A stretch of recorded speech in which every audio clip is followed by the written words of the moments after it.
வாங்கம்மா. யாரு பேருக்கு அர்ச்சனை? எங்க 2 பேர் பேருக்கு தான். மாயா ஸ்ரீனிவாசன். நட்சத்திரம் சொல்லுங்க. ஸ்ரீனிவாசன் புனர்பூச நட்சத்திரம். மாயா பூச நட்சத்திரம். 2 பேரோட பொருத்தமும் சிறப்பா இருக்கே. இவரோடது ஸ்ரீராமரோட நட்சத்திரம், உங்களோடது சீதா தேவியோட நட்சத்திரம். எப்படி இயல்பா உங்களுக்கு பொருத்தமா வந்திருக்கு பாருங்க.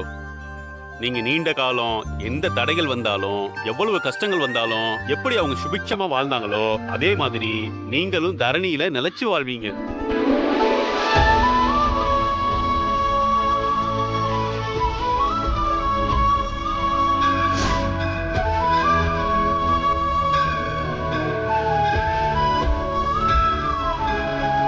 சாமி, இவ்வளோ நாள் தெரியாம என் மனைவி மாயாவை ரொம்ப கஷ்டப்படுத்திட்டேன்.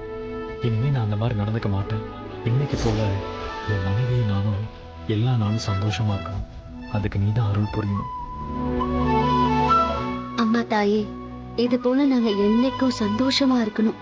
நான் வாழ்க்கையில கேக்குற ஒண்ணே ஒண்ணு இது மட்டும்தான்.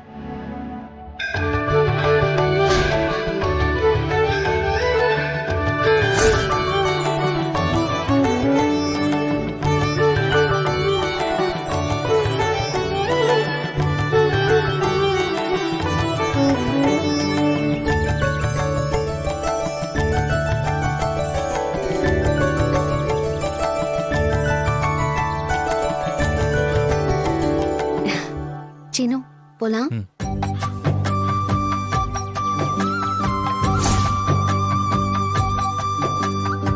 என்ன சீனு, ஏன் ஒரு மாதிரி இருக்க? ஐயர் நம்மளை பத்தி நல்லதானே சொன்னாரு. ராமர் சீதை மாதிரி நம்ம ஒன்னா வாழ்வோம்னு சொன்னாரு. கேட்கறதுக்கு சந்தோஷமா தான் இருக்கு. ஆனா எனக்கு தெரியும் சீனு, நீ என்ன நினைக்கிறேன்னு. சாரு நம்ம வீட்ல இருக்கா. உங்க அம்மா என்ன மருமகளா ஏத்துக்க மாட்டேங்கிறாங்க. அதுக்கு என்ன பண்றதுன்னு தானே யோசிக்கிறேன். இங்க பாரு சீனு, எல்லாமே நல்லபடியா நடக்கும். அதான் சாருவ பொண்ணு பார்த்துட்டு போயிருக்காங்கல்ல, கல்யாணம் முடிஞ்சு அவன் நம்ம வீட்ல இருந்து போயிடுவா. அப்போ நீயும் நானும் எந்த பிரச்சனையும் இல்லாம சந்தோஷமா வாழலாம். உங்க அம்மா என்ன ஏத்துப்பாங்களா? நம்ம எல்லாரும் ஒரே குடும்பமா இருப்போமாங்கிறது தான் எனக்கு தெரியல. எனக்கு கூட அதை நினைச்சுதான் மாயா ரொம்ப கஷ்டமா இருக்கு.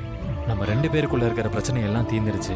இப்பதான் நானும் உன்னை முழுசா புரிஞ்சுக்கிட்டேன். விட்ட இடத்துல இருந்து நம்ம திரும்பவும் லவ் பண்ண ஆரம்பிச்சிட்டோம்.